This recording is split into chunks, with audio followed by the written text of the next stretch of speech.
providing our students with the digital skill of learning how to even start a corporation. And this how they are handling meetings, the starting point to communication. Now, how does this work? There are features here. The features, these are physical features. It's a very easy camera and two screens. One screen is for the ones that we use to teach, and then there are the members of the class. So we have some live students there, and then the rest are sitting. Who are remote? Yeah. The students are remote? Yes, they are remote. So any that... Hybrid. Yes, it is a hybrid class. Very good. Beautiful. Thank you. So as we are connecting our four universities to the one consortium. And they have the same systems of IT, Yes. and they communicate and they utilize the teaching staff and they utilize the Resources they have. each other. They share. And they share and expand. We Beautiful. work This is where we're all going the to other systems. This is the... the future so that we can even reduce the costs and control lecturers. For example, costing us too many things. We have things, we have lesser lecturers that we utilize the resources that much more. It's the future. Very good. Thank you. Okay, so which class is this now? Now, this is the strategic management Oh, class. strategic management. Yes. And we're currently going through FESTEL, political and economic. Political factors. Yes. So all these Economic factors, yeah. Social, environment, technology, legal. Very good. Okay, so what are some of the political factors you'll be...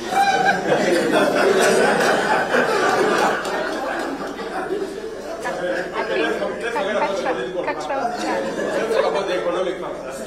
Sorry. My name is Kata Elinadano. A student pursuing Bachelor in Business Management. Business Management. Business management. Yeah. Specializing in finance. And these political factors are how our government's actions and political stabilities affects the business organization and the economy at large. These political factors include the taxation policy, the government stability, the wars and conflicts, like it can be the internal within our country or the international wars, like Russia-Ukraine war, how it affects our daily business activities. And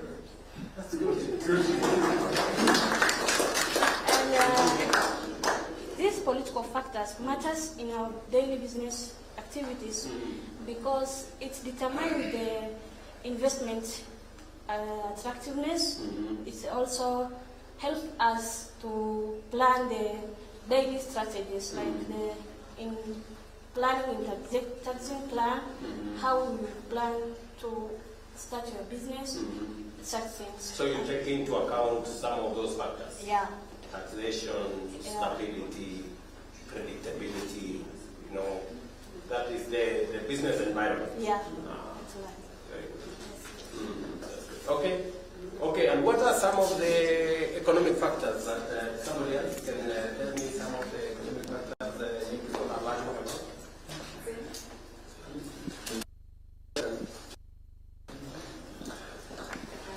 Hello. Hello, how are you today? Fine, thank you. Very good. So the economic factors, I can't hear you. the economic factors, it deals with everything related to the financial aspects, such as the inflation, interest rates, unemployment, and many others. And this can also, mostly, the business cycle can affect them, such as from many business, how it adapts from the peak to the trough, the recession, and the expansion. For example, a company can find ways to mitigate some of the, because I would say inflation is a factor. Yes. It's an economic factor. Yes. Interest rates. Yes. Is an economic factor. Yes.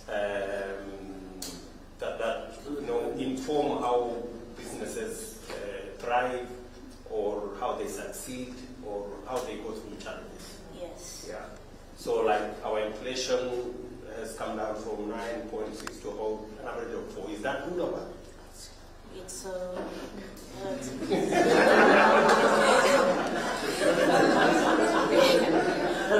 extremely good. Interest rates have also come down from an average of 18 to about an average of 14. Is that going in the right direction? well, yeah, it's going in the right direction. Okay.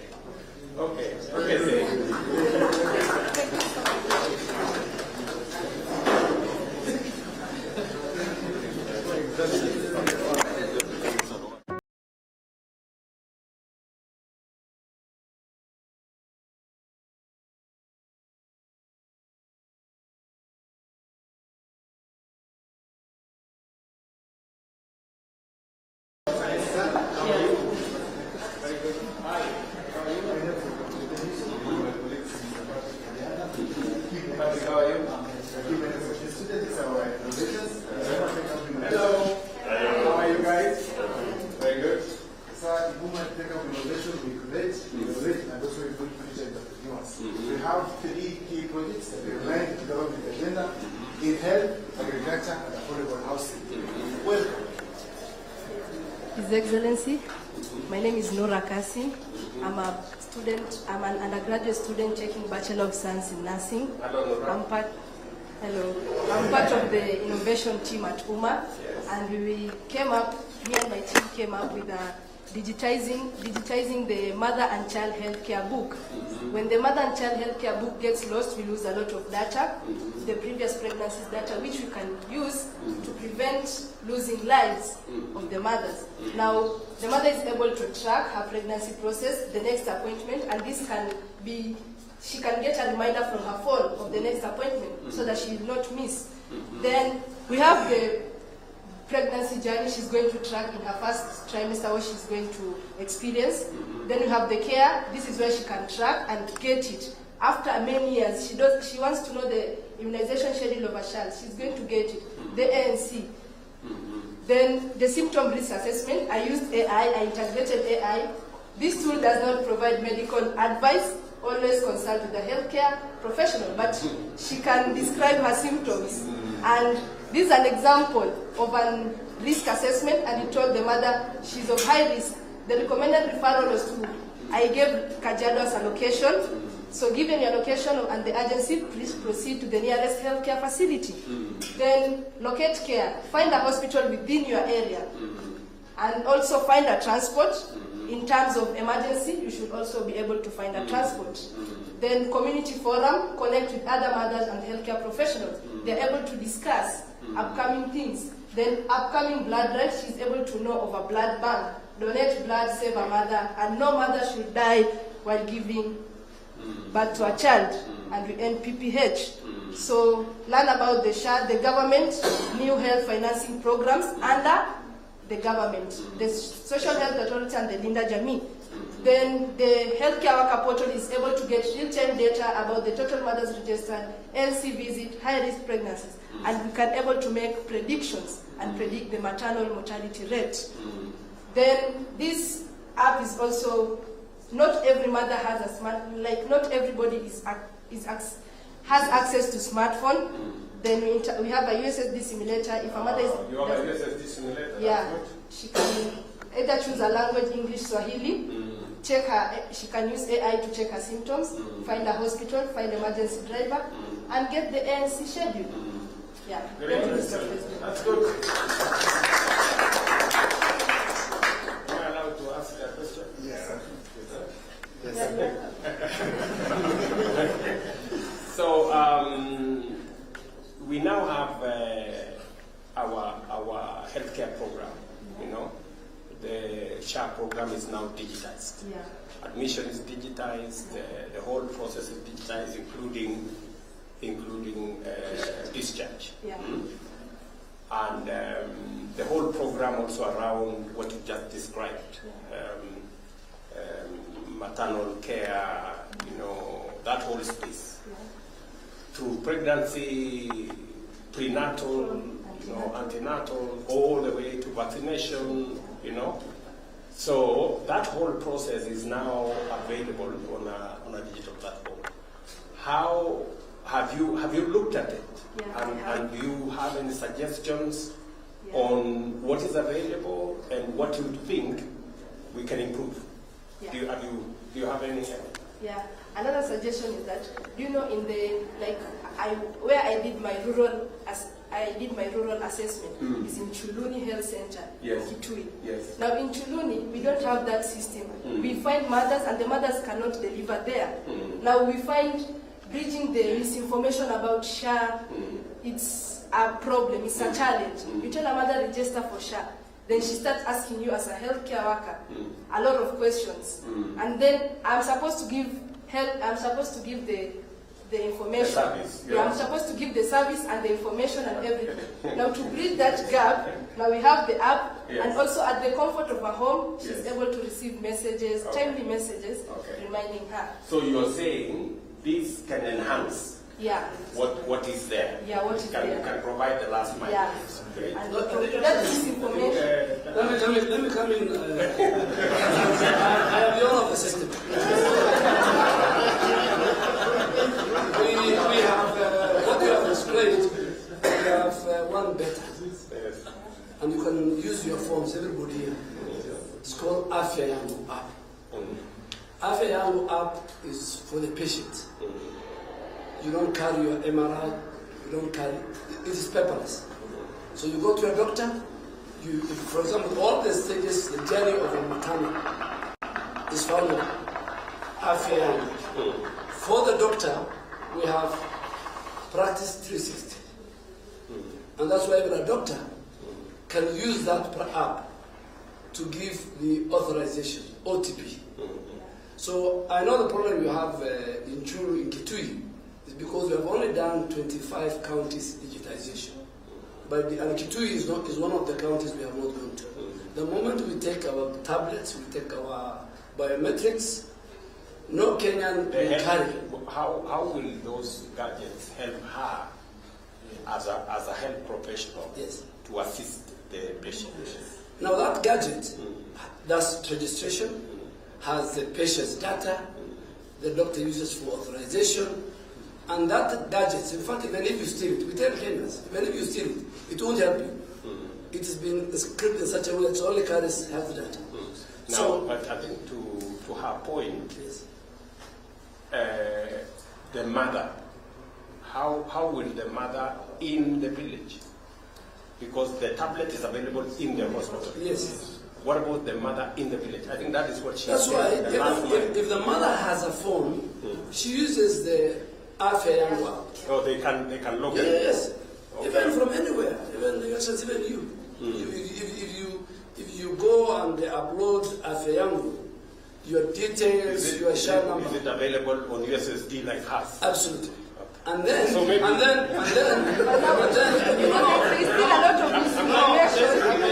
one question which we need to answer. So there's only one group of people in Kenya who don't have a smartphone. They even don't have a mechanism. So how do we help them? And that's why we have got 107,000 community health promoters. Maybe the health promoters can use it. Yes, every village, they go to every household and they'll ask you. Okay. So I think you have a partnership we can create. But for that person to invest going forward, all the health system must be integrated into the digital health superhighway. Yeah. This is a very good system we have provided. Okay, please. My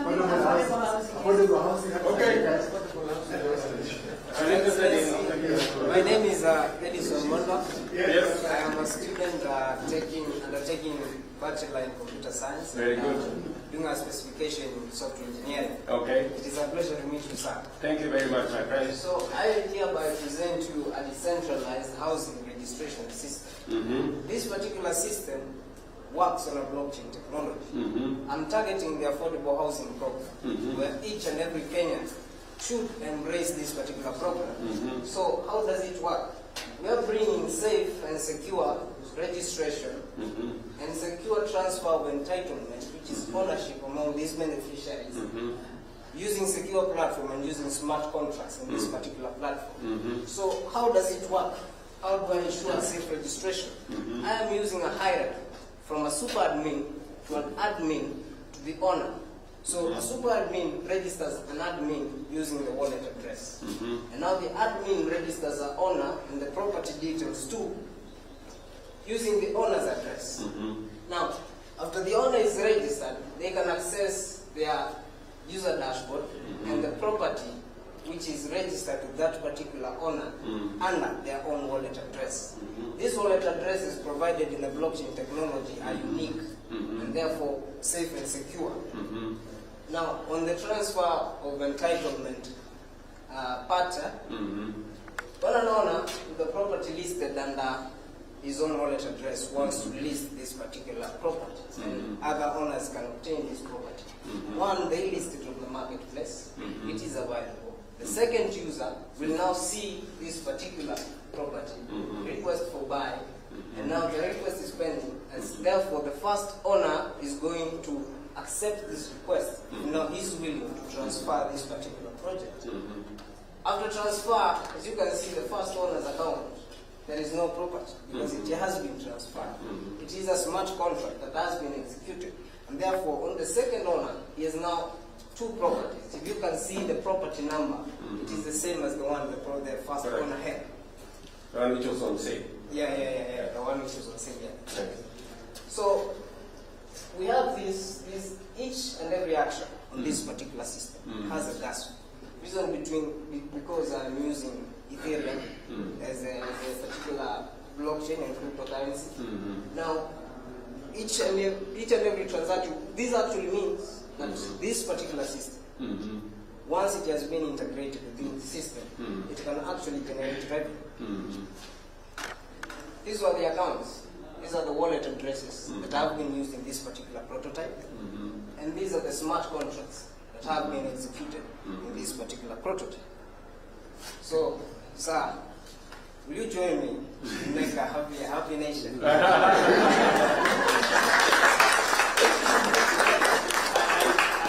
certainly will. The way I see your system, the way it is configured, it's again a last mile product, to assist us in the sale of the houses, and because we want to democratize and make that place transparent so that people can see, you make the offer available to everybody. Because the system we have today is if you go to *832# that is Bomayangu, then I would want you to think, I want you to go to Bomayangu, I think it is *832#,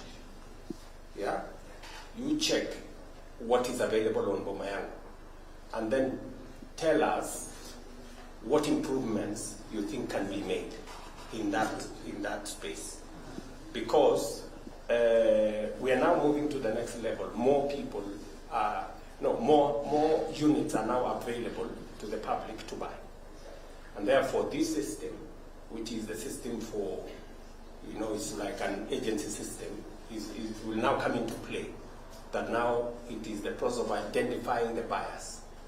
And we have an algorithm that makes sure that you can only buy a house once. You cannot buy another house until everybody in Kenya has bought one. So because that's the logic of affordable housing or social housing. And also because we want to also create equity, right? And every buyer is going to be assessed.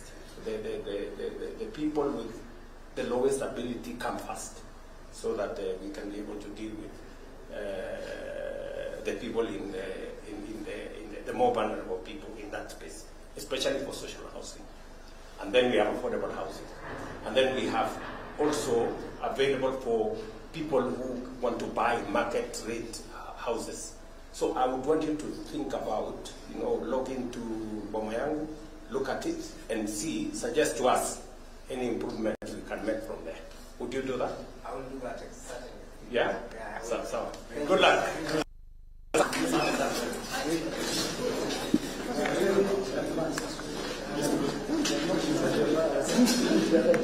Yeah.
Good morning, Your Excellency. I'm fine, thank you. My name is Michael Cairo, and I'll have the honor to take you through the proposed School of Engineering Design Concept. First, I'll start with the master plan. The master plan has 3 color codes. We have yellow. These are the existing building. We call it phase 1. We have orange. This is phase 2 buildings, which we just commissioned. And we have a future proposed development. We call it phase 3. But they are marked in gray. For the proposed School of Engineering, it's part of the future development of the university. The proposed location, it sits on this area, which is 3 acres. I'll take you through the floor plan layouts. We have 3 blocks: Block A, Block B, and Block C. Block A will house 3 programs, which are computer and software engineering. we'll have electrical and electronic engineering and biomedical engineering. For Block B, we'll be housing in 4 programs, which are mining engineering, civil engineering, geospatial engineering, and environmental engineering. We also have Block C. This will be housing the lecture halls, staff room, and faculty offices. The building is 3 levels: ground floor, first floor, and second floor, with a total area of 11,600 square meters. It has 3 levels, which is as per the guidelines of Engineers Board of Kenya. And these are the pictorials of the final view of the building once it's complete. This is the front, the side. Because we'll be housing the labs and the workshops. Because of the weight of the machines, Engineer Board of Kenya, they recommend we do at least a maximum of 3 levels. Thank you, man. Thank you, Excellency. Excellency will now proceed to the unveiling of the plaque for the School of Engineering.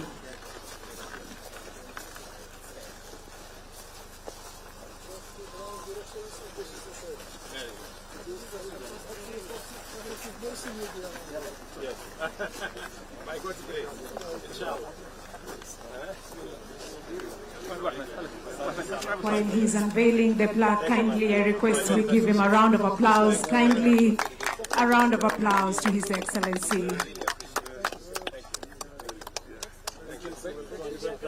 Thank you, my friend. Thank you.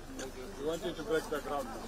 His Excellency will now proceed to the official groundbreaking of the School of Engineering at University.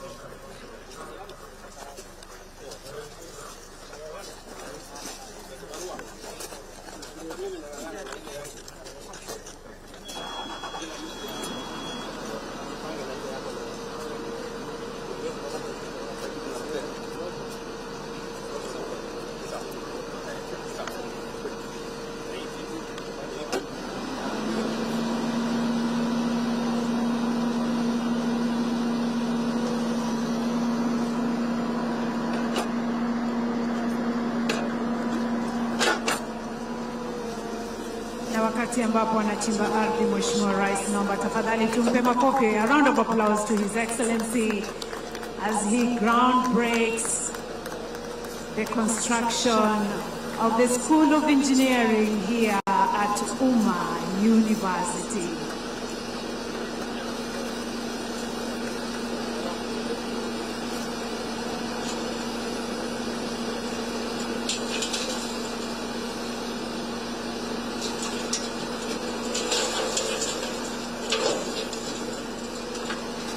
Another round of applause to His Excellency, kindly.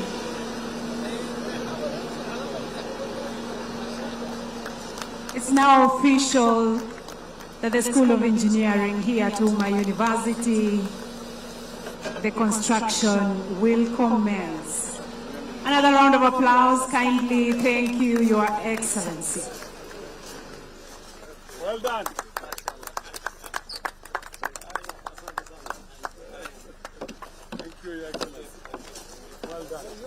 I have been doing so many of these things. I just need somebody to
once close by, and we're ready to welcome him with a hearty welcome.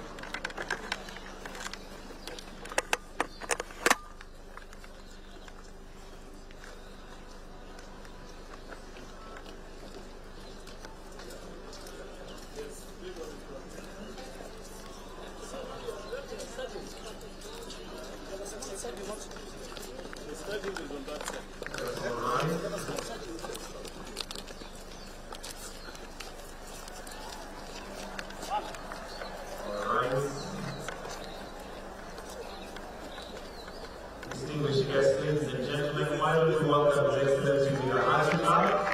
Karibu sana Mheshimiwa Rais, welcome Your Excellency. Welcome. Karibu sana. Tumpigie makofi tena Mheshimiwa Rais akiingia. Welcome Your Excellency.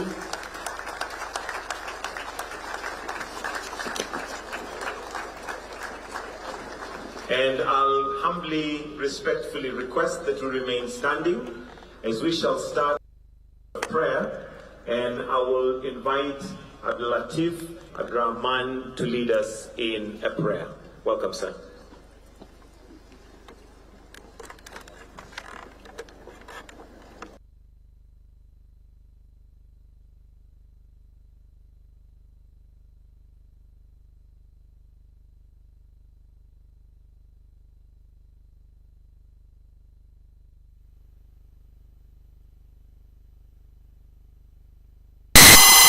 Thank you for this journey and for the commissioning of Dr. Abdurrahman As-Sumaid Complex, a symbol of progress and hope.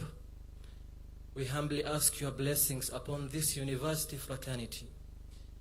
Grant our students thirst for knowledge, our staff dedication and wisdom, and our university management, board, council, and board of trustees divine guidance as they steer this great institution.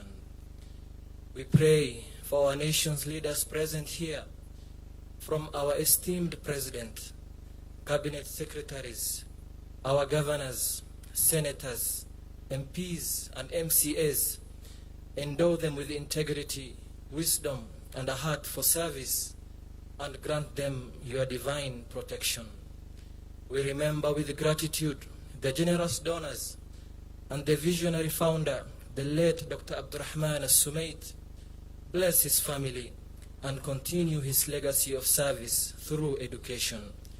May this new facility be a place where futures are built and dreams are realized for the benefit of our nation and humanity. Subhana rabbika rabbil izzati amma yasifun wa salamun ala al-mursalin walhamdulillahi rabbil alameen. Let us kindly take our seats. Your Excellency, Dr. William Samoei Ruto, President and Commander-in-Chief of the Kenya Defense Forces, Honorable Julius Migos Ogamba, Cabinet Secretary for Education, Honorable Aden Duale, Cabinet Secretary for Health, Honorable Olelenku, Governor Kajiado County, Principal Secretaries present, Members of Parliament present, the Umma University Board of Trustees Chair, the Vice Chancellor Umma University, Dr. Halima Saado, practitioners in the education sector, lecturers, and students. Today's gathering is not just about unveiling a structure. It is opening doors to opportunity. It is a complex that is more than a building. It is a beacon of knowledge, a hub of research and innovation, and a launching pad for generations of students and scholars. They will be empowered to dream, discover, and trailblaze from Kajiado to the world. Your Excellency, sir, to start us off on the speech session, allow me to now call on the Vice Chancellor, Umma University, Dr. Halima Saado, to make some welcoming remarks. Why don't we welcome her with a warm clap as she's coming to make her remarks. Welcome.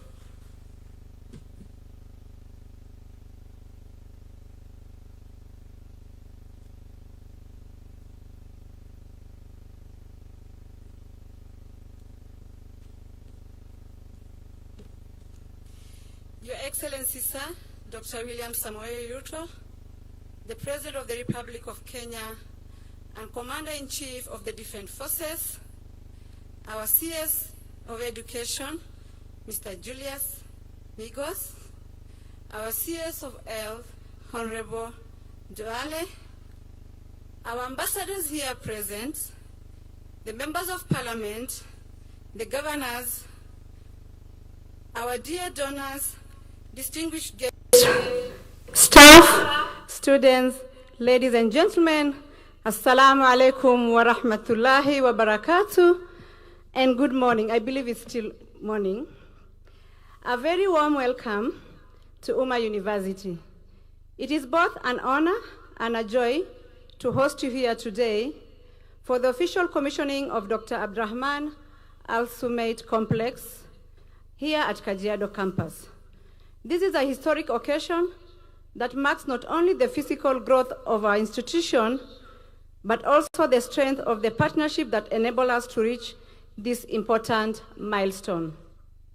Allow me a profound gratitude to our partners and donors from Kuwait, and in particular, Direct Aid Society.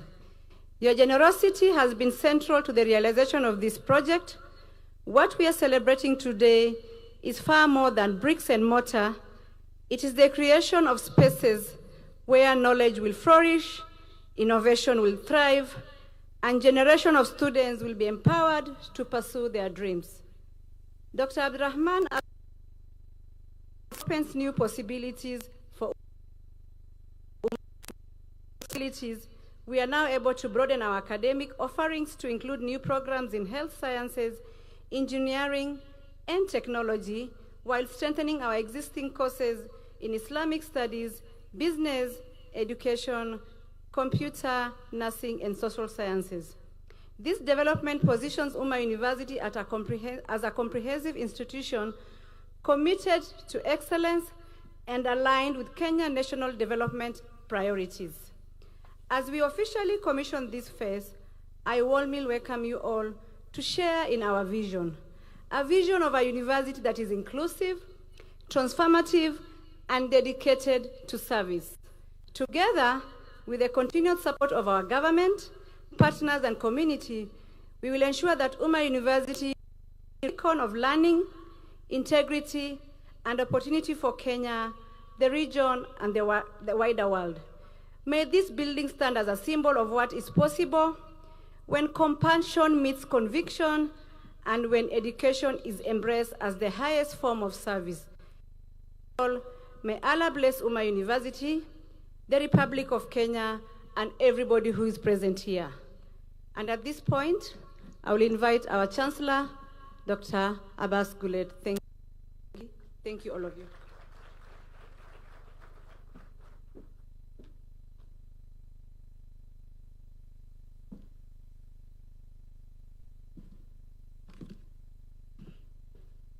Bismillah ar-Rahman ar-Rahim.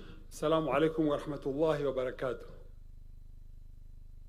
Your Excellency, the President of the Republic of Kenya and the Commander-in-Chief of the Armed Forces of Kenya, President William Samoei Arap Ruto, the Minister for Education, Mr. Julius Ogamba, the Minister for Health,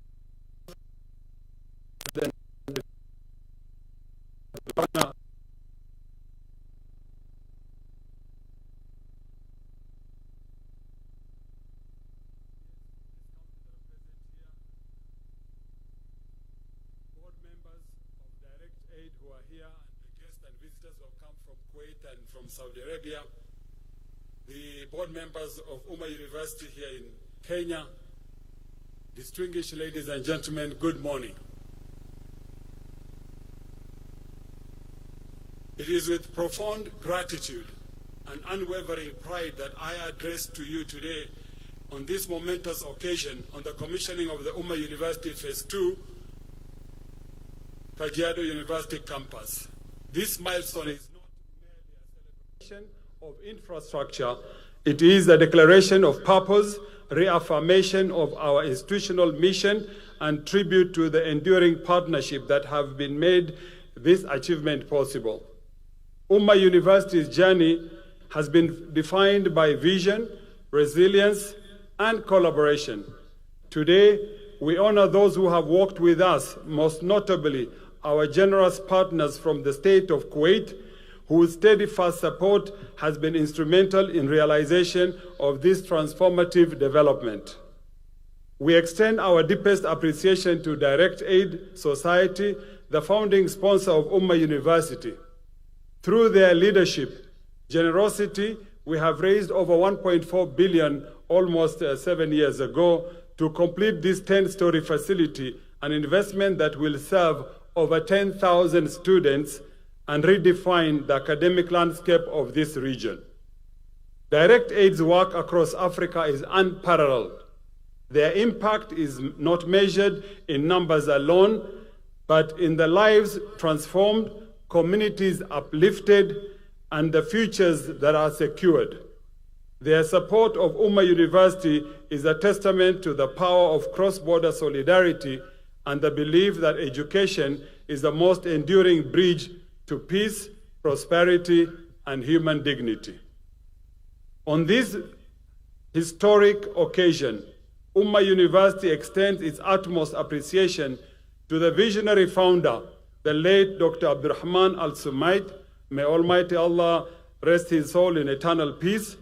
A man of profound compassion, unwavering faith, and tireless dedication, Al-Sumayt devoted his life in uplifting communities across Africa through education, healthcare, and humanitarian services.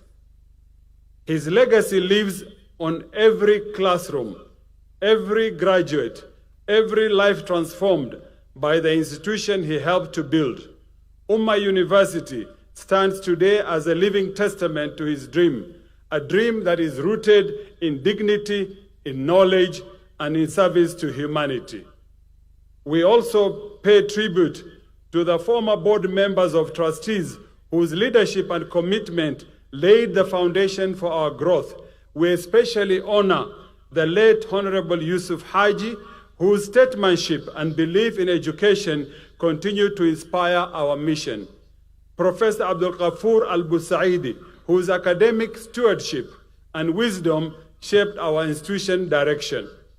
I'd like to also say this, Your Excellency, without fear of contradiction, of Honorable Aden Bare Duale, your CS for Health, whose consistent support, strategic advocacy, and commitment to the university's development have significantly elevated the Umma University's profile and strengthened its engagement with national leadership.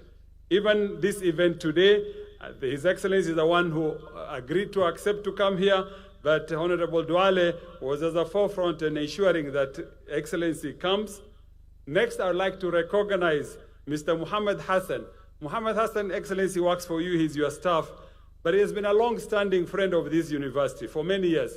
He has walked different journeys with you when you were here in 2014, when you're on the other side in 2011, and whose unwavering support from inception, including its establishment and chartering, has been invaluable. When we got our charter, not many people know in 2019, Muhammad had to get someone to charter a plane, a helicopter to land here with the late Professor Magoha one Saturday afternoon, just to ensure that he came and inspected the university to convince then President Uhuru Kenyatta on the need to recognize his university, and it was indeed recognized, and I thank Muhammad for that. Their collective contribution have guided Umma University from humble beginnings to a national recognition. We remain deeply grateful for their service, vision, enduring belief in transformative education. Since its inception, Umma University has remained steadfast in its mission to expand access to quality education. To date, we have admitted over 16,000 students across various disciplines and testaments to the trust placed in our institution by communities across Kenya and beyond. Of these, 6,567 graduates have graduated with diplomas, bachelor's, and master's, and have successfully completed their studies and now contributing meaningfully to the society in diverse fields. These numbers reflect not only our growth, but the tangible impact of our academic programs in shaping lives, strengthening communities, and building a better future. As we celebrate this progress, we must also confront the systemic gaps that hinder inclusive education. One such step is the lack of the formal recognition of madrasa education within the Kenyan National Qualification Framework. Your Excellency, we've talked with you on this matter, and I think you have already directed, so I leave it to rest there. We respectfully call upon His Excellency that the relevant authorities officially integrate Thanawi qualification to the highest level of Islamic secondary education into the Kenya National Qualification and Authority KNQA framework, and I know you've already, as I said earlier, directed on this matter. This reform is not only overdue, it's essential. It will enable thousands of madrasa graduates to access higher education and professional pathways. And it will affirm the value of an educational tradition that has instilled discipline, ethics, and scholarship for generations. As we mark this important milestone, we must also confront the pressing financial realities facing universities across our nation. From Umma University, the outstanding obligation totaling to 828 million as of the financial year 2024-2025 continue to exert significant pressure on our operations. To date, Umma University has admitted 1,387 government-sponsored students. Of these, 748 have graduated. These liabilities constrain our ability to invest critical infrastructure, upgrading of laboratories, and support of welfare of our students. Your Excellency, we respectfully appeal to for your intervention in facilitating the settlement of these pending obligations. Resolving this matter will not only stabilize our institution, but also reaffirm the government commitment to strengthening higher education as a driver of national development. Financial sustainability is not a matter of securing the future of our learners and ensure that institutions like Umma University can continue to deliver quality education, foster innovation, and contribute meaningfully to the Kenyans' progress. Education cannot thrive in isolation. It requires a supportive ecosystem, one that includes access to clean water, public safety, essential services. Umma University is prepared to partner with the county government of Kajiado to develop a sustainable water supply system that will serve both the university and the surrounding communities.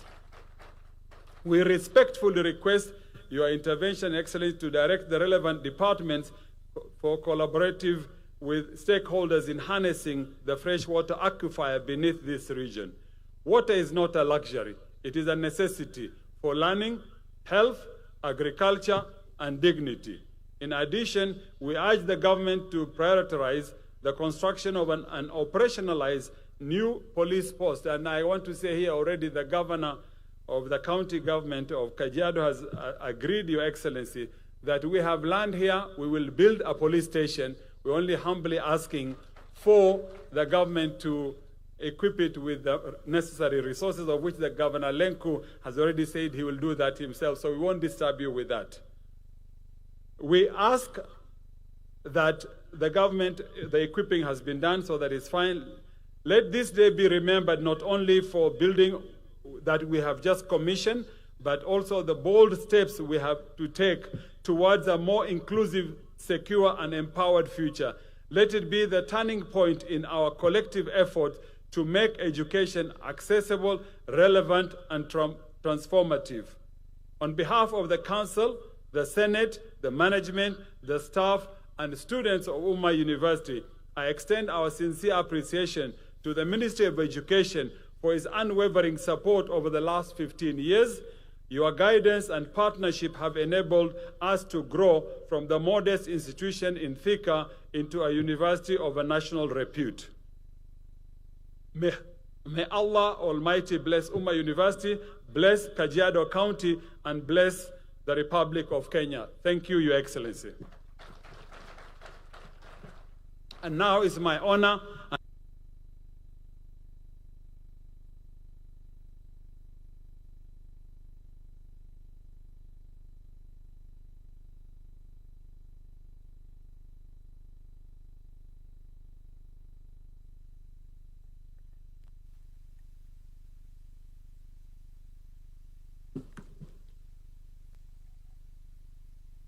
Bismillah ar-Rahman ar-Rahim. Your Excellency, Dr. William Ruto, President of the Republic of Kenya. Distinguished guests, Mr. Abdullah Al-Fahad, representing Kuwait Embassy, staff, students, ladies and gentlemen, Assalamu alaikum wa rahmatullahi wa barakatuh. Khabari. It is a profound honor to stand before you today on behalf of Direct Aid Society from the state of Kuwait. Your presence, Your Excellency, is a powerful testament to the importance of this occasion and to your unwavering commitment to the future of Kenya youth. Under the guidance of His Highness Amir of Kuwait, Sheikh Mish'al Ahmed Al-Jabir Al-Sabah, Kuwait has long companion humanitarian work across the African and Kenya in particular. At the heart of this journey stands Direct Aid Society, whose enduring commitment to education across Africa has transformed lives, communities, nations, and founded in Kuwait and guided by the belief that education is the highest form of charity. Direct Aid has become a lighthouse of hope for millions. Direct Aid Society, founded on the behalf of the education, believing that education is the highest form of charity, has become a beacon of hope across Africa. We operate in 32 countries. We have built 9 referral hospitals, 370 healthcare centers, 372 schools, and support 4 universities, serving 110,000 students. More than 2 million young minds have benefited from our educational programs, prove that when we invest in people, we invest in progress. Here in Kenya, Direct Aid Society has made one of the most profound and sustainable commitment. We have built over 50 schools, supported more than 10 orphanages, and launched vocational training programs in at least 15 counties, equipping youth with practical skills for a changing world. Since 2018, our educational loan program of Umma University has enabled hundreds of students from low-income families to pursue higher education through interest-free loans and partial grants. From Garissa to Eldoret and from Mombasa to Marsabit.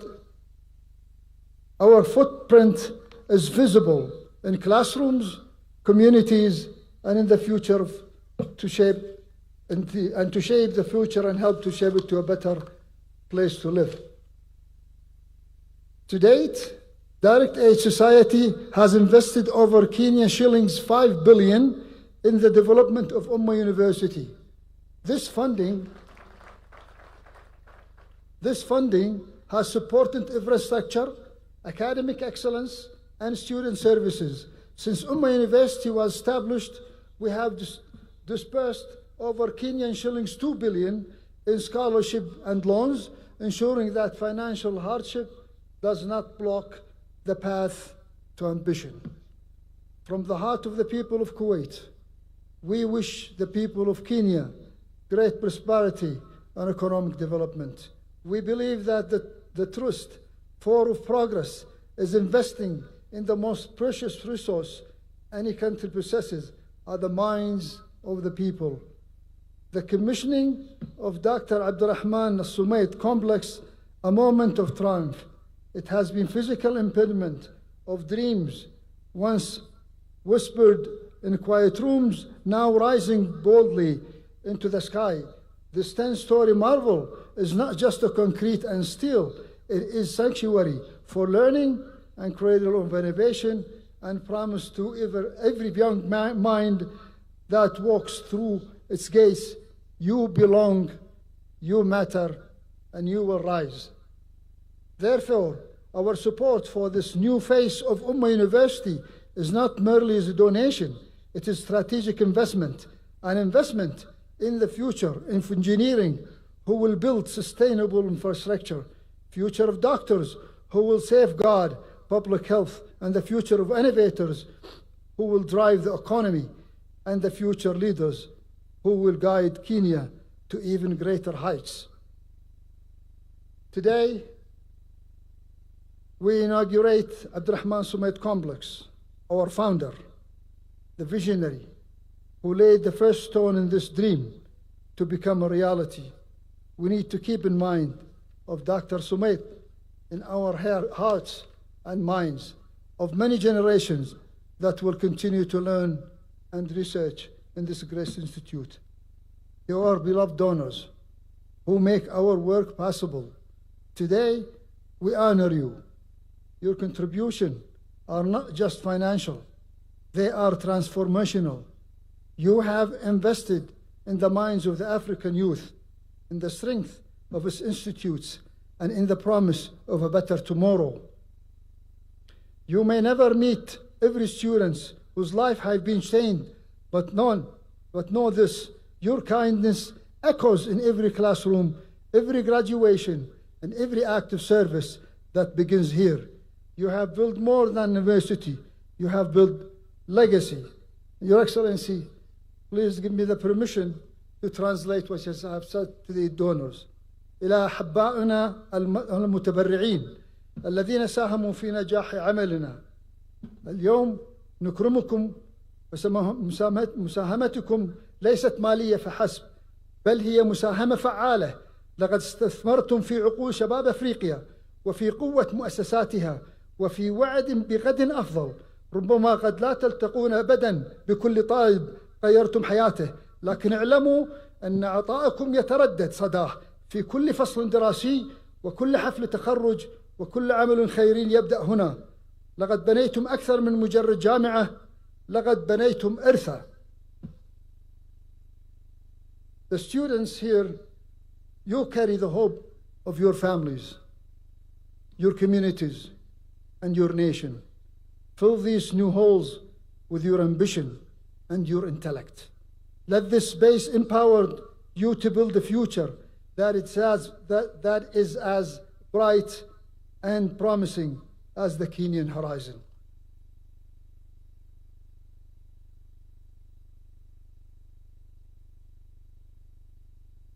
Your Excellency, distinguished guests, I want to thank you for allowing us the privilege to contribute to Kenya's inspiring story of growth.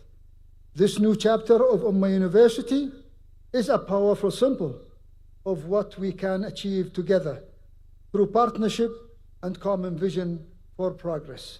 Today, we inaugurate the Faculty of Engineering, and soon we will be inaugurating the Faculty of Medicine and Health Sciences in Phase 3, and I hope that Your Excellency will continue to grace us with your presence in these future events, inshallah. May Allah bless Umma University, bless Kenya, and bless you all, and reward every donor, every partner, and every soul who believes in the power of education. Asante sana. Wassalamu ala al-mursaleen. Walhamdulillah Rabbil Alameen.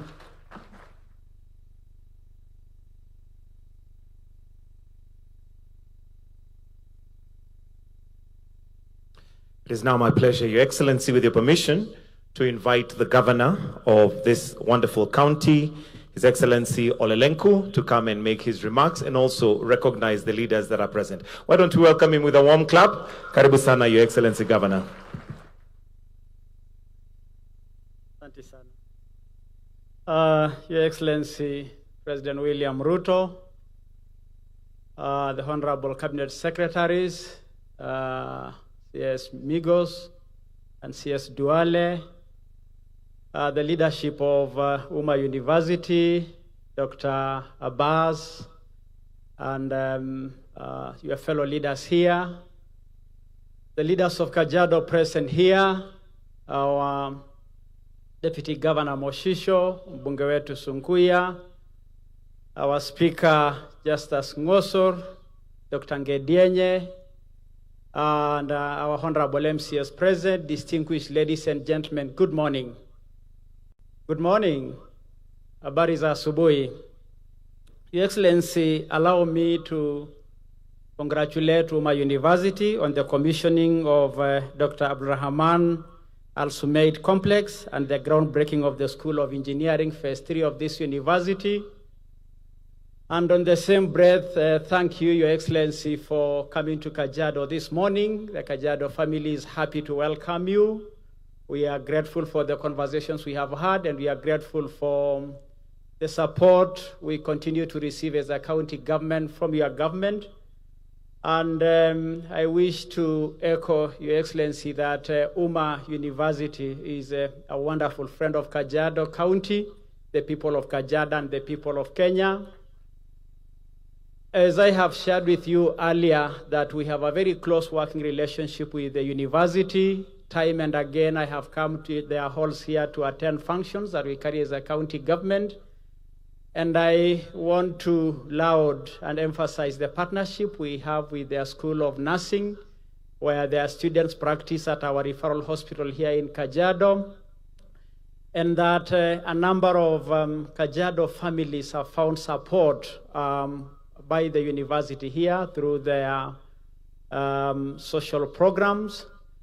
And this morning, Your Excellency, the Chancellor and I had a conversation to discuss about agriculture, where I committed that our demo farm here, they can use it as a university to demonstrate the best practices in agriculture and livestock re-engineering.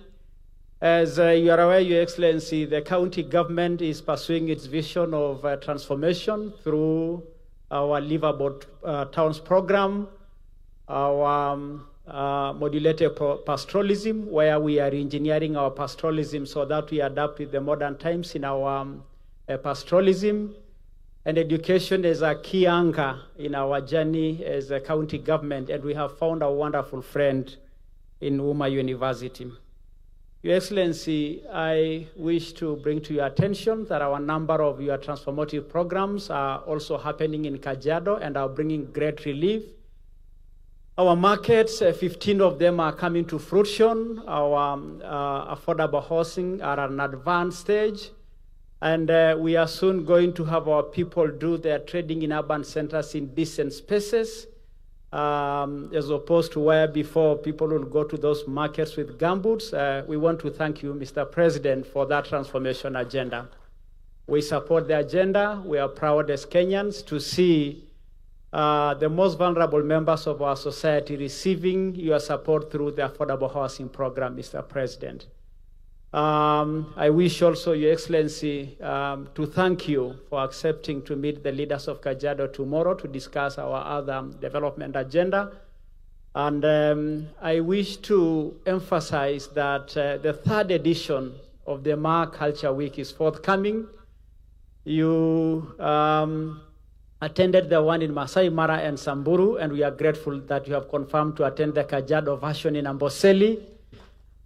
And I want to invite the Umma family to join us in Amboseli as we celebrate the iconic Ma culture that has become the anchor culture for the cultures of this country, Kenya. And Mr. President, we thank you. Your Excellency, as I mentioned, the road leading to Amboseli, Maroro, Mashuru, Isara, need a bit of your hand. Thank you for accepting to recarpet it.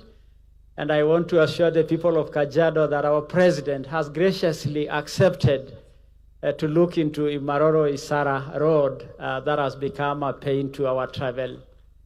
Remember, Your Excellency, you are the one who came to launch that program when you are the deputy president. That road, sorry, not program. And so it is also your road. It is also your road, and we are proud that you have accepted that. Your Excellency, we are happy once more that our university, Umma University, is going to soon have an engineering School of Engineering that you broke the ground this morning. And Umma University, I want to commit that you have a friend in the Kajiado County government. You are our proud friend. You are our proud partner. Sorry, I did not, Your Excellency, recognize Honorable Mai Mai when I recognize the leaders. Mheshimiwa Mai Mai, thank you for being here. Your Excellency, this is a contested ground, but let me confirm that this is Sunguya's place. You know, Mheshimiwa Sunguya, hapa ni kwako. You know, ndio. And so, Your Excellency, we feel good in your presence. That is why we don't want to finish talking, but we appreciate your national engagements, and therefore, without much ado, I want to invite Waziri Migos to pick the program from here. Thank you, Your Excellency.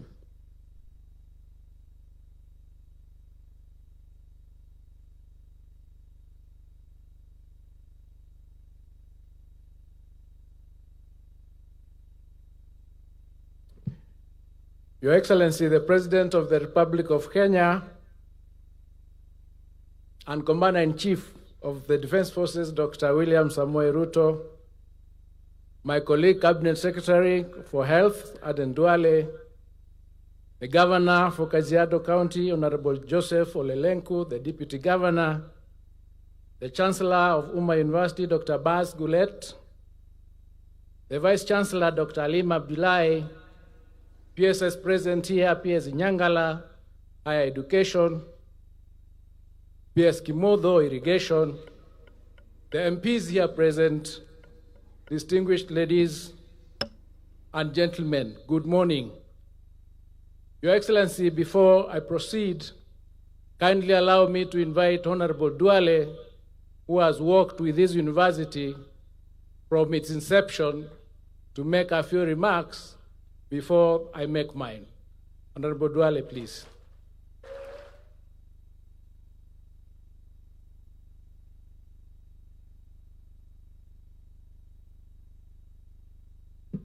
Your Excellency, the President of the Republic of Kenya and the Commander-in-Chief of the Kenya Defense Forces, my colleague CS Education and PS Education, PS Irrigation, the Governor of Kajiado and members of Parliament from Kajiado, the entire leadership, the founders and the donors of Umma University, the students, the lecturers.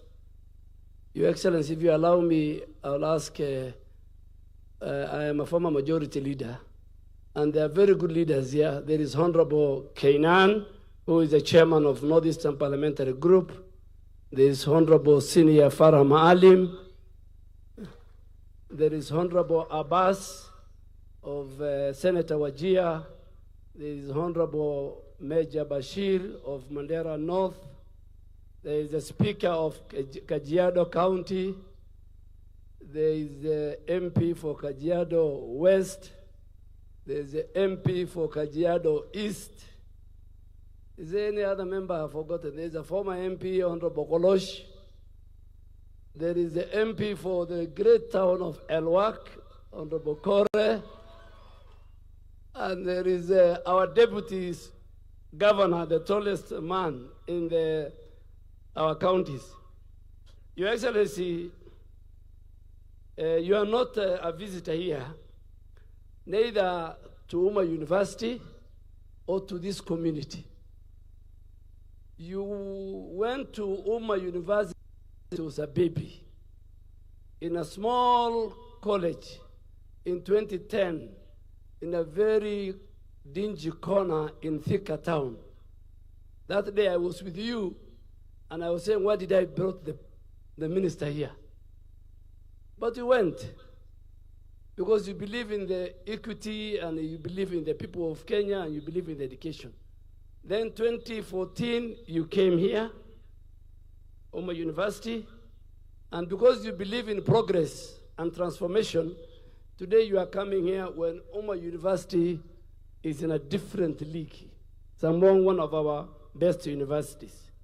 So, Your Excellency, we don't take that for granted as a community. Our Vice Chancellor, and we have shown you today, Your Excellency, demonstrated that a pastoralist girl, a Muslim lady, can become a Vice Chancellor.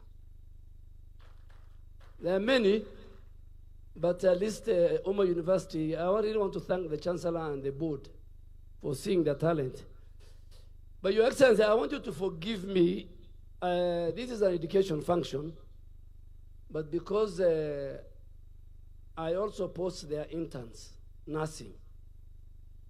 So I have also a stake here.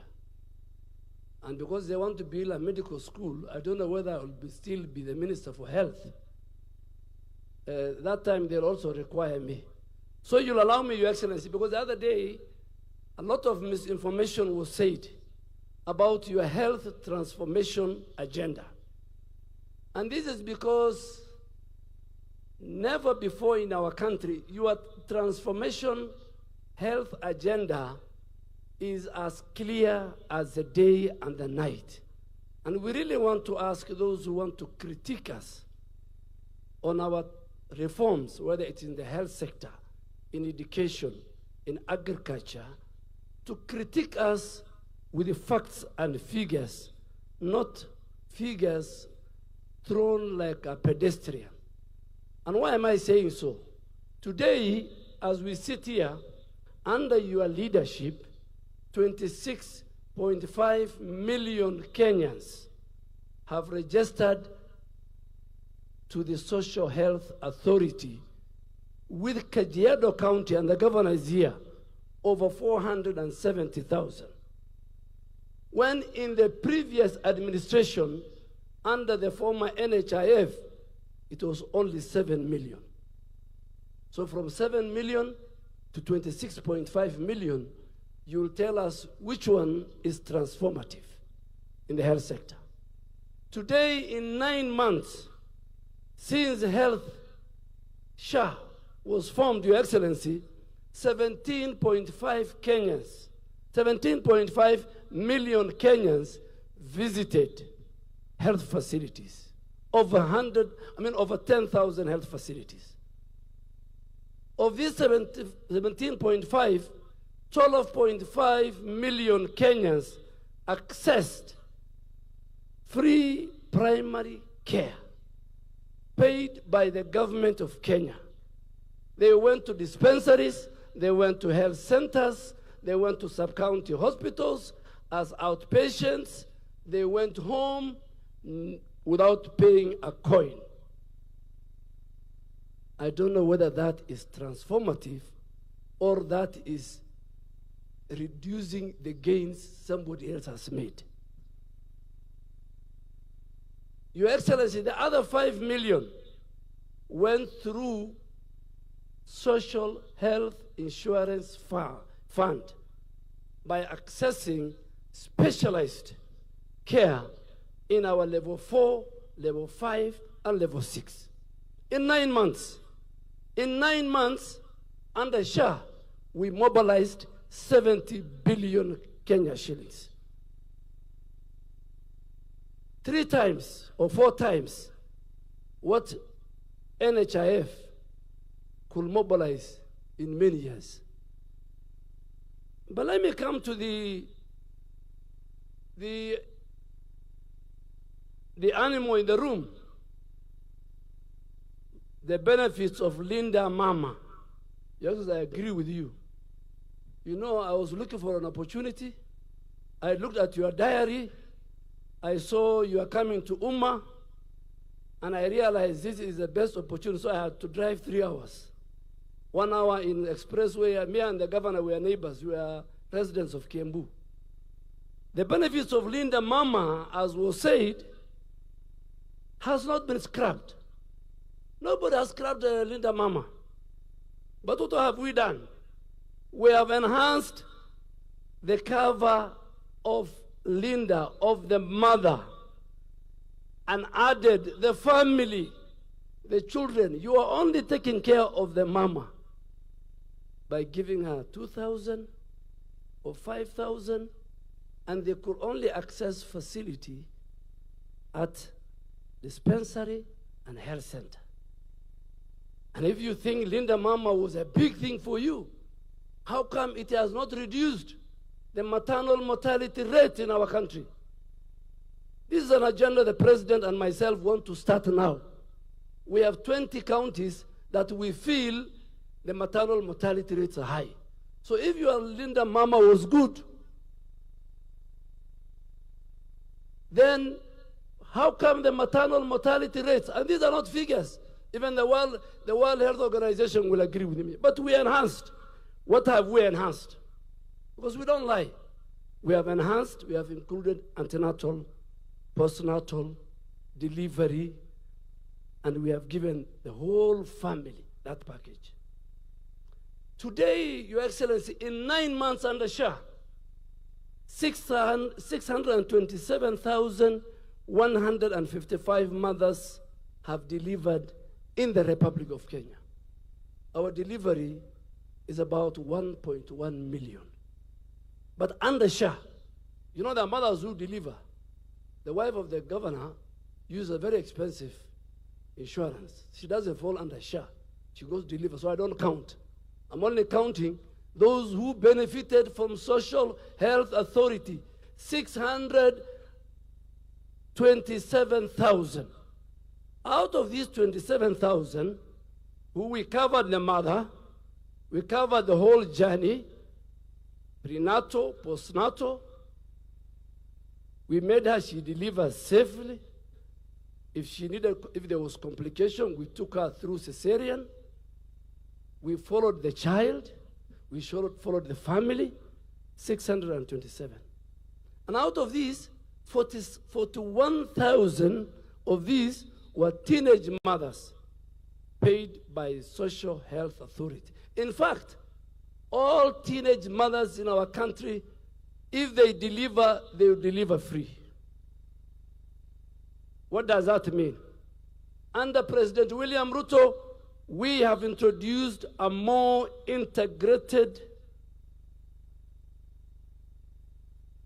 system with financial protection to all families. Let me now give them, because they have not even read NHIF. What was NHIF giving? In NHIF, when a child was born, they were only covered the mother. This really exposed the whole family. Hardship for the children that required immediate medical care after birth. So mama delivers, she's left alone. As we follow the family, we follow the mother, we follow the child. We have a very integrated, comprehensive health insurance system. The newborn under Shah is covered under the mother's cover. The cover of the mother protects the child. That was not there during NHIF. Linda Mama reimbursement rates under the defunct NHIF was as low as 2,500. Sometimes 5,500 per delivery in dispensary and health centers.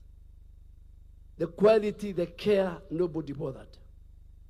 There was a persistent high maternal mortality rate in our country. And by the way, it continued to occur despite the high number of mothers giving birth in hospitals. Your Excellency, you have given vulnerable mother or the vulnerable woman who goes to antenatal clinic, who deliver, and who has postnatal care. Don't listen to naysayers.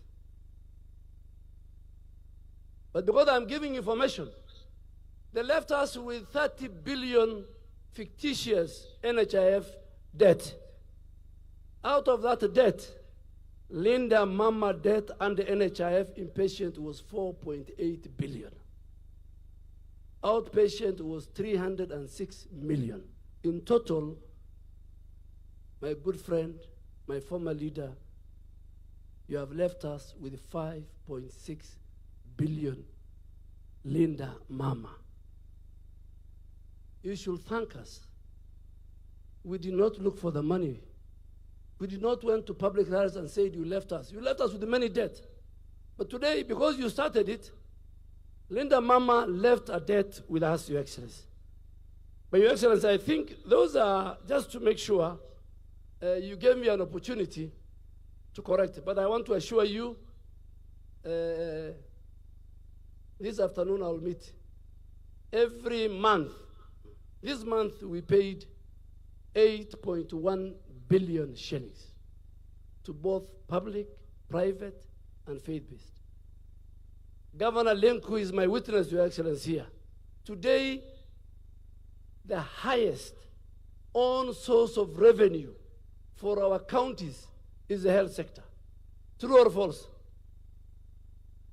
Because today more Kenyans go to public health facilities than to the dingy, small fraud things. My colleague, the Minister for Education, will come and tell the reforms. Agriculture at your own backyard, we know what we have done. Your coffee prices, your tea prices were at the bottom. Even they should thank us. So just for that, to make the record straight, Your Excellency, and I will later tweet it, those who are not here, and I'll put it on my Facebook. But you have given me an opportunity. Your Excellency, it's called the law of relevance. On that one, I am wrong. This was an education function. But because they train nurses, This morning I look at it, where do I come in this university? The Vice Chancellor, her nurses are interns, and I'm the one who, well, through you, we pay government. So I am a stakeholder here, and they're looking for medicine, apart from the community and all that. So, Your Excellency, that law of relevance, I think you'll forgive me, I think because of nursing, but I wanted to make sure and tell the people, those who are pedestrian. And finally, Your Excellency, first they said we are mobilizing this region, They said Ruto must go. They say, what these two, one term. Now, yesterday they started a new story, that all these team were together, half of them are projects of Ruto. Can you imagine? Themselves are saying, you are a project, you are a project, you are a project. No agenda. Ruto must go, it's not an agenda for Kenya. This one is a project, it's not an agenda. Your Excellency, on behalf of these great people, we, this community, and who is who in this community? The religious leaders are sitting here. The political leaders are sitting here. Count on us. Am I right?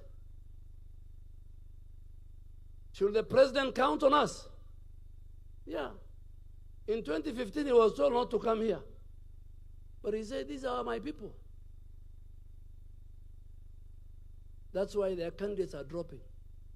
From Magarini to Banisa to Malava to where.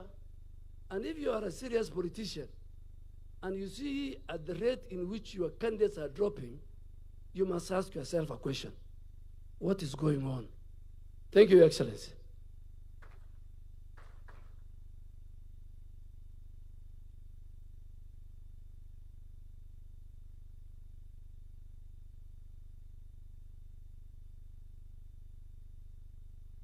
Your Excellency, that was my law of strategic intervention.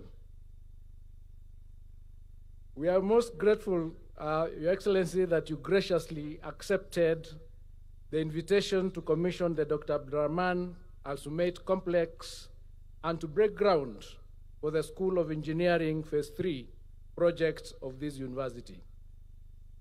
Your Excellency, your historic presence here is an honor, not just for the Umma University fraternity, but for the higher education subsector. This is evidence of the prime place that education occupies in your administration. In particular, it also confirms the recognition that your administration places on the private sector actors and their role in the education of our country. Private sector players, ranging from individuals to faith-based organizations, continue to play critical roles in expanding education and training opportunities for our youth. These investments have complemented the efforts by the government to promote access to quality and relevant education training of our institutions. These institutions, like Umma University, not only create access to quality training, but also instill value-based education in the students. Your Excellency, as I conclude, I wish to commend all the donors, including Direct Aid Society, for their support that has led to the milestones that we are celebrating here today. May I also thank the leadership of Umma University for working hard to deliver on the projects and steer this institution towards remarkable growth. Umma University, we assure you of our continued support as you grow this university from strength to strength. With those few remarks, Your Excellency, it is now my distinct honor and privilege to invite you to address us. Thank you, and God bless you. Please welcome, sir.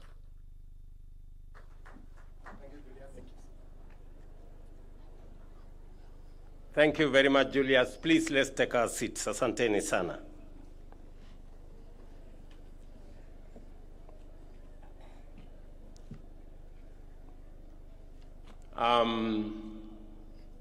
Ndugu viongozi mulio hapa, Chancellor wetu, Vice Chancellor, lecturers, the student fraternity, wazazi, pamoja na wageni wetu wote, including our very valued sponsors.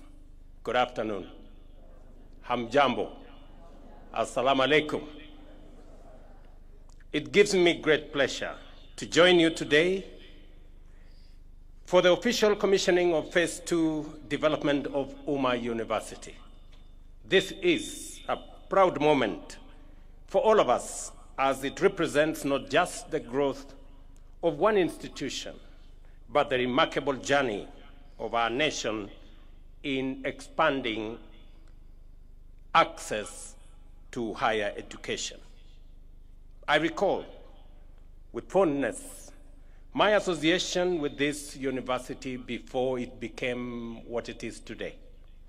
From its humble beginnings as a college of Sharia and Islamic studies in Thika, for its transformation into a full-fledged university in 2014, where I had again the privilege of opening Phase 1 here in Kajiado.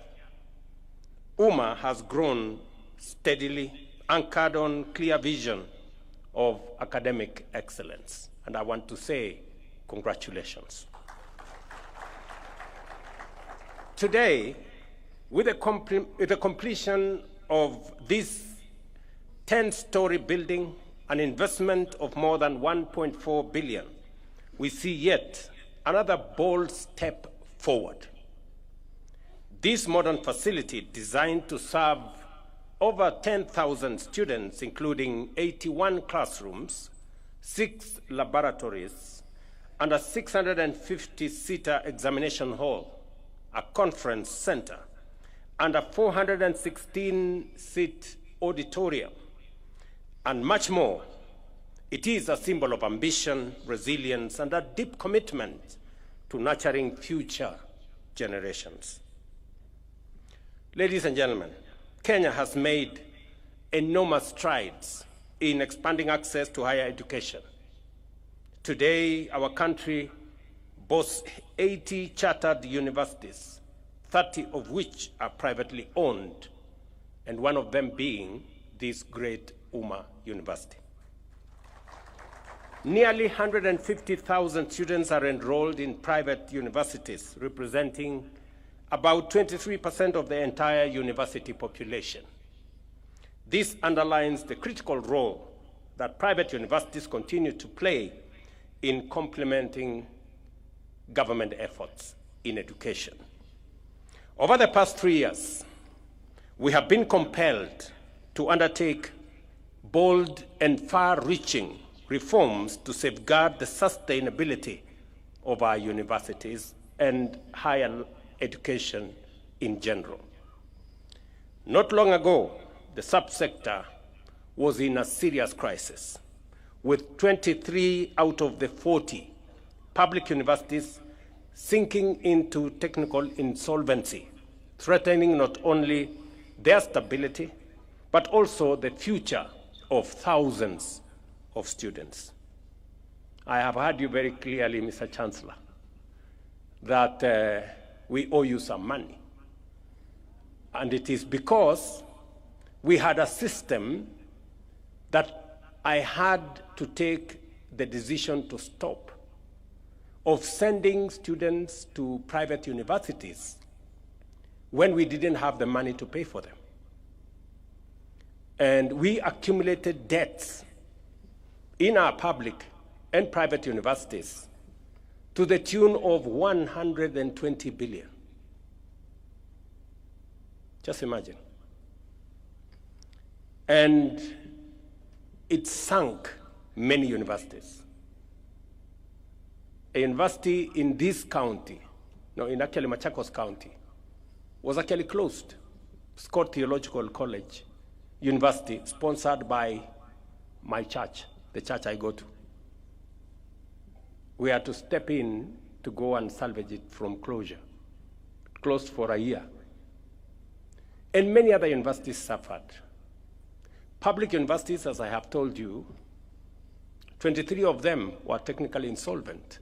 They could neither pay their staff, nor their suppliers, nor even pay as you earn, or even other deductions, including that time NHIF. And I apologize to Umma University that we sent students here as government of Kenya several years ago without having proper arrangements on how they will be trained and educated. Ever since I came into office, I have not sent any students here. Because until I have the money to pay for them, I will not send you any students. And I'm just figuring out how to pay the debts that you have told. And you are not the only one. I have, as I told you, the government of Kenya owes different universities to the tune of 120 billion. In fact, some of the universities are in serious dire straits. Through decisive action, we strengthened governance in our universities, restructured financing, and introduced the student-centered funding model, a game changer for higher education. Scholarships and loans are now awarded on the basis of need, ensuring fairness and equal opportunity for all Kenyan learners. University fees have been reduced significantly. Students now pay between 5,800 and 75,000 a semester, depending on their ability and program of study. University funding has nearly doubled, raising from 45 billion in 2022-2023 to 82 billion in this year's budget, while help loans have more than doubled from 17 billion to 41 billion. In general, we have enhanced the budget for education in the last 3 years by about 130 billion shillings. And it is because we believe that any nation, especially one like Kenya, where human capital is at the heart of transformation, must get its education right. It is the reason why we are deploying more resources to make sure that our education remains of good quality, accessible, and relevant. And that is the reason why we've hired more teachers, we've put more money in Higher Education Loans Board, and we have put more money in university funding.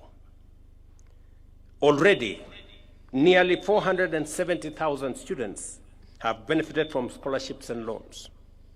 The reforms have also restored financial stability, reducing the number of technically insolvent universities from 23 to 13, and even the 13, we are working with them so that in the next 2 years, we get all our universities out of the red corner. Public universities equally have been very supportive. They have raised 11 billion shillings through diversified revenue streams and saved 1 billion shillings through cost-cutting measures. So everybody now is sensitive about where the money comes from and how it is spent.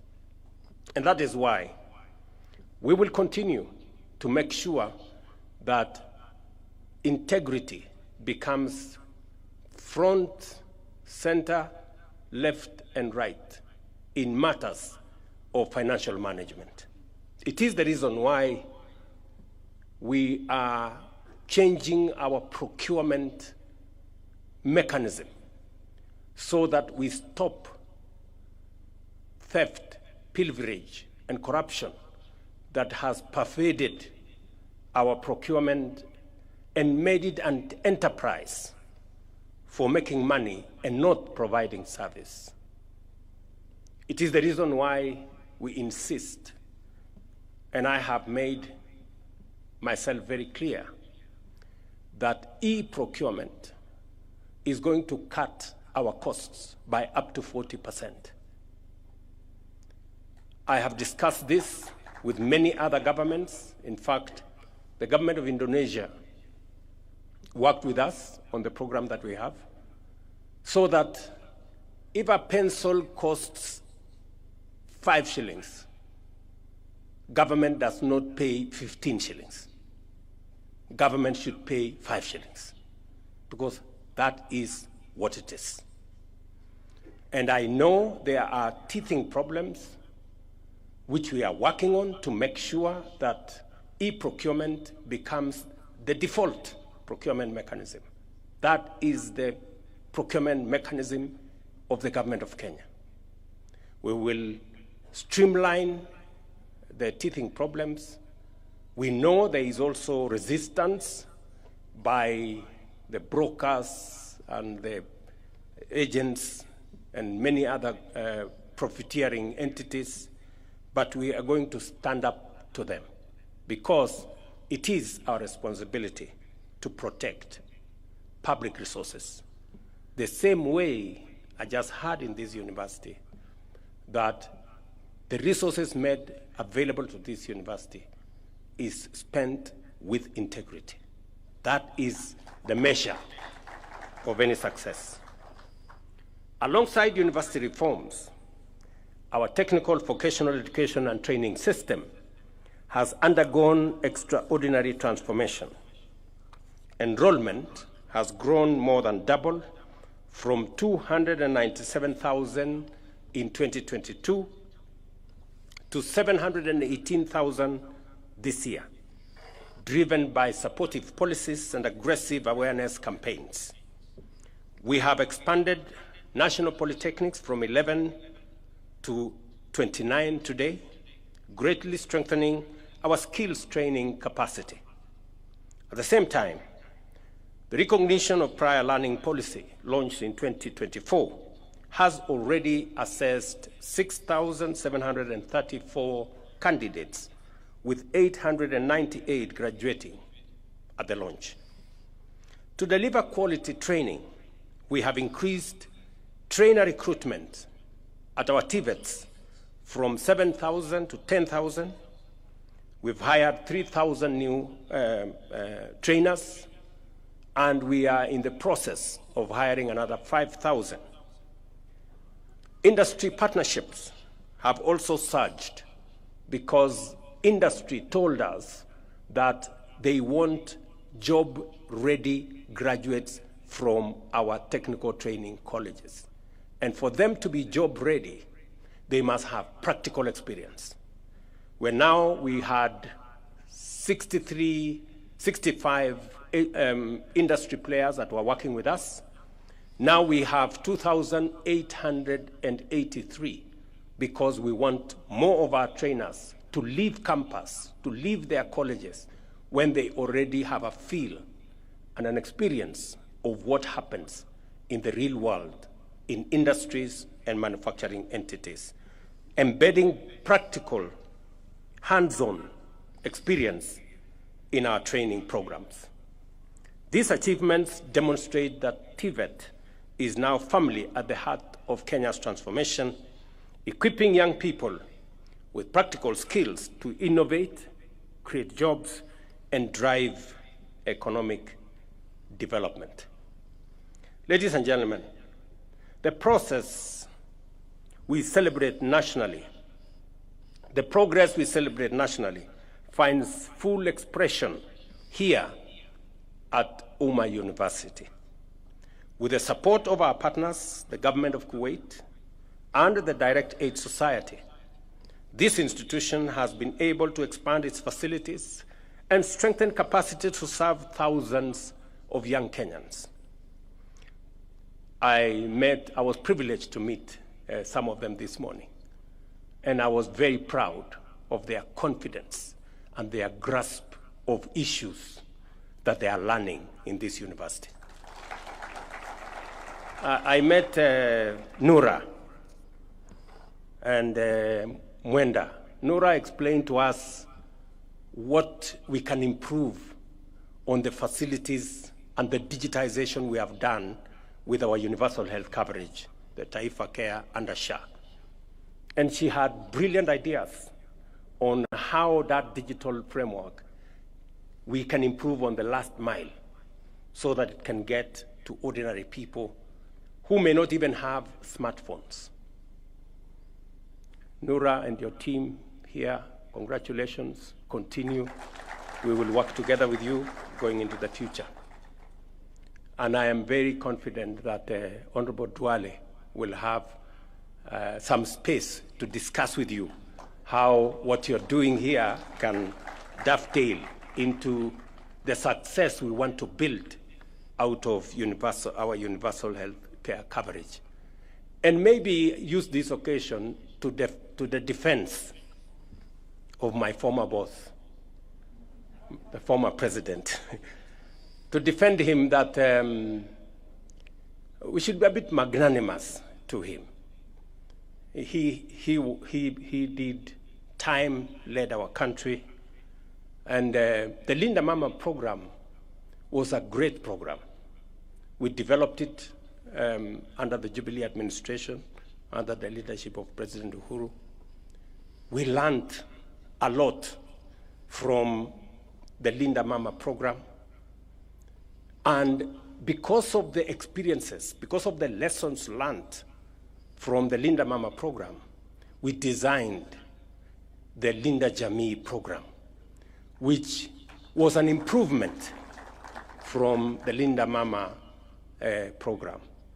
So Linda Mama was good. Linda Jamii is obviously better. And therefore, it is an improvement from what it was in terms of the scope, from just delivery of mothers, which was the primary target of Linda Mama. We've now improved it to cover prenatal, before the delivery, postnatal, the delivery itself, postnatal, and it's no longer targeting mama. It is targeting Jamii, mama plus the children plus the household. The figures have also increased in terms of benefits. Actually, the figures have doubled from between 2,000 and 2,500 to now 10,000 to 30,000. So we have enhanced the program, but we must accept that we learned the lessons from Linda Mama. That's why we designed a better Linda Jamii program. And we didn't stop at Linda Jamii. We have progressed it into universal health coverage, where we are now looking after the whole Kenyan community. And that is why the figures Aden Duale was saying, of 7 million beneficiaries to now 26.5 million beneficiaries has become a reality because we are progressing from there. And therefore, Nura was very spot on as she told us about what to do with universal health coverage. I also met some gentleman called Mwenda. I think he was called Mwenda, somebody. And Mwenda explained to me what he thinks about affordable housing. Again, another flagship program that I believe in, because we've danced for too long around mediocrity. And it is time to elevate our standing as a nation. And he explained to us how the last mile of affordable housing can be worked on. And again, brilliant ideas on how we can, get our nation and focus on what kind of urbanization are we going to see in the future. Because urbanization is an imperative. In fact, globally, it is now documented that by 2050, half the population of the world will be living in cities. And urbanization is even higher in Kenya than the global average, which means in Kenya, we will be having anywhere between 55 and 60% of citizens living in cities by 2050. It is up to us today to decide what kind of cities are they coming to stay in. Are they coming to live in slums, or are they going to come to live in organized households and livable cities? And that is why we are embarking on this program. And let me confirm that the good people I interacted with in this university, including Zainab.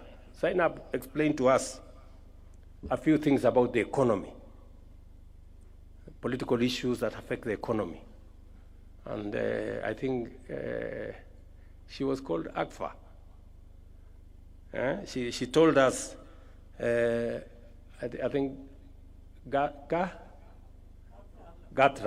She explained to us about the economic issues that, affect investment, affect business, from interest rates to exchange rates to the modus of taxation and many other things. And I must say to Umma University, congratulations. You have some of the most bright young Kenyans here, and you are doing a good job mentoring them and training them. The partnership between our supporters and our sponsors is a powerful demonstration of solidarity whose impact will be felt for generations to come. As we commission this new building, we are not just opening classrooms and offices. We are opening doors of opportunity. Today, we have also laid the foundation for phase 2, which will house the School of Engineering with 7 specialized programs, additional student housing, a medical school, and a teaching and referral hospital further down the road. I'm saying this so that the donors can see where we want this institution to go. And we are going to be your partners. As Kenya implements the bottom-up economic transformation agenda, our universities and TVETs will continue to play a central role in producing skilled, ethical, and innovative graduates ready to create jobs, drive technology, and tackle the pressing challenges of our time. In conclusion, I congratulate the Umma University for this milestone. And before I tell you what kind of support we are going to work on, looking at the transformation of Umma University, and this is not the only university that I have come several times to support morally, sometimes financially. Last year, I went to Scott University, the one I told you, that is sponsored by the Africa Inland Church. Last week, I was in Eastern University, sponsored by ABC Church. And today I'm here at Umma University. And I see the passion, I see the restlessness of the young people in Kenya as they look for education, as they look for knowledge, as they look for training. And it is the most perfect expression of what we need and a perfect reminder for us as policymakers and leaders. It is very important that at this point in time, we must have a reflection. In fact, it is an inflection point for us as Kenya. We must ask ourselves questions. Because just across, right here in the border of Kajiado, we have another university that is being built there, Kenya Advanced Institute of Science and Technology University. That university in Konza City here is being built by resources given to us, a soft loan given to us by South Korea. And they've given us a facility of 80 billion Kenya shillings to build the infrastructure, horizontal infrastructure in Konza, including the university in Konza. But just imagine, South Korea, which is now giving us 80 billion, in 1963 was exactly the same as Kenya. We had the same GDP.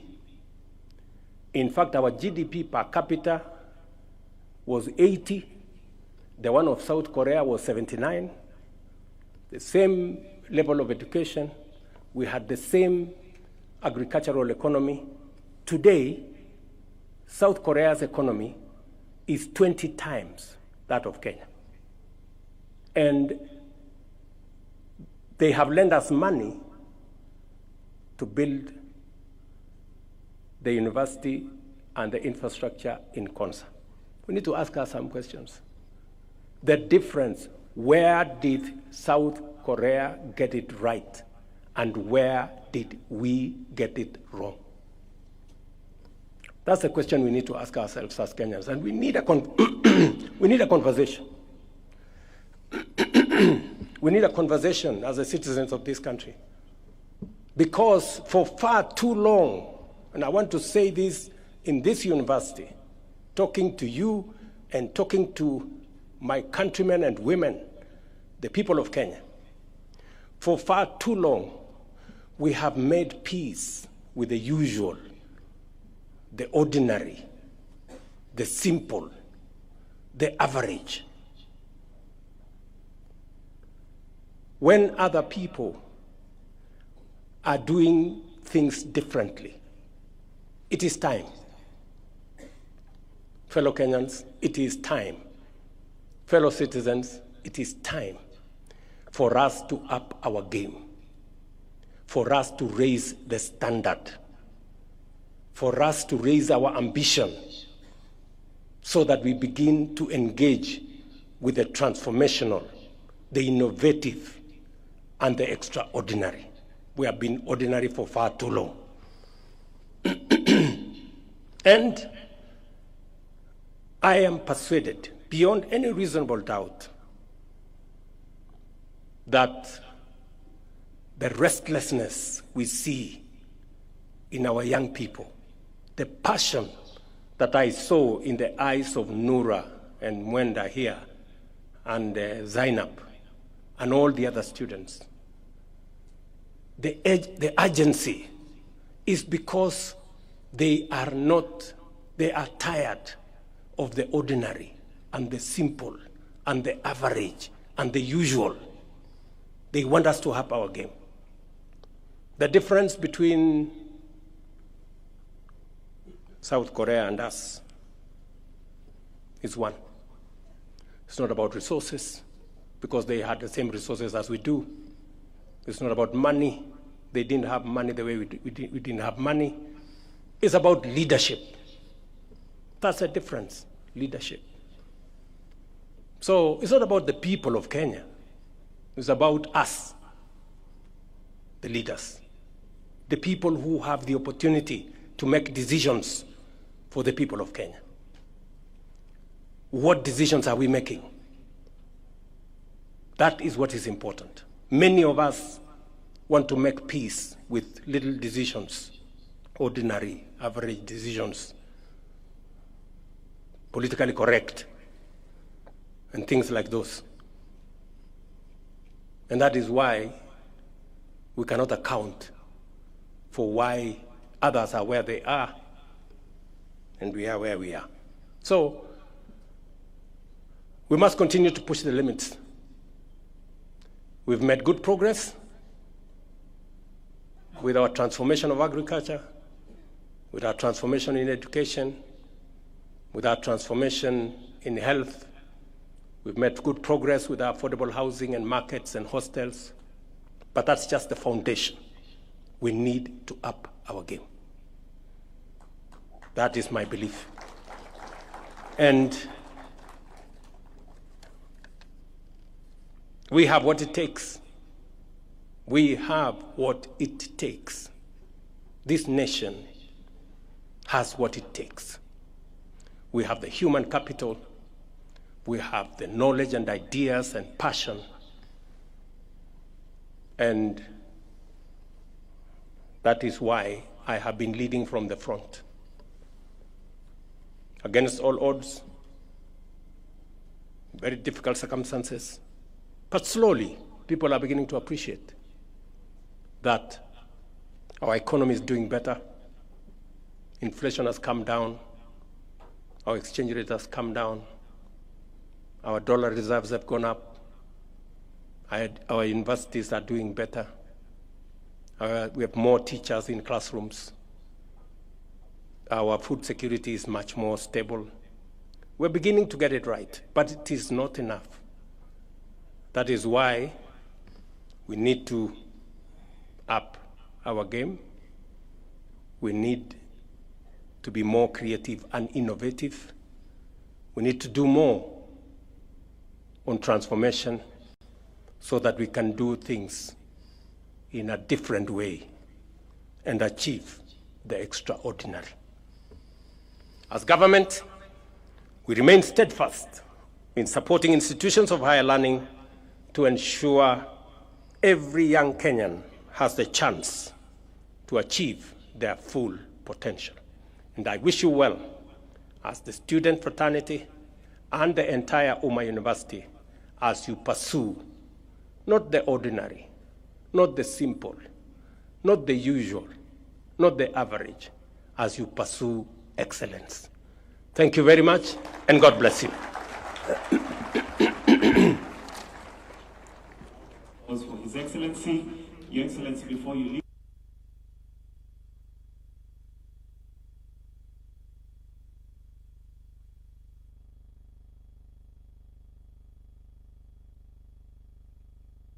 I'll seek your indulgence, Your Excellency, just for 2 photographs. So if we can have the Umma University Council to kindly be coming to the front. Umma University Council to kindly come to the front. There are 10 members, Umma University Council.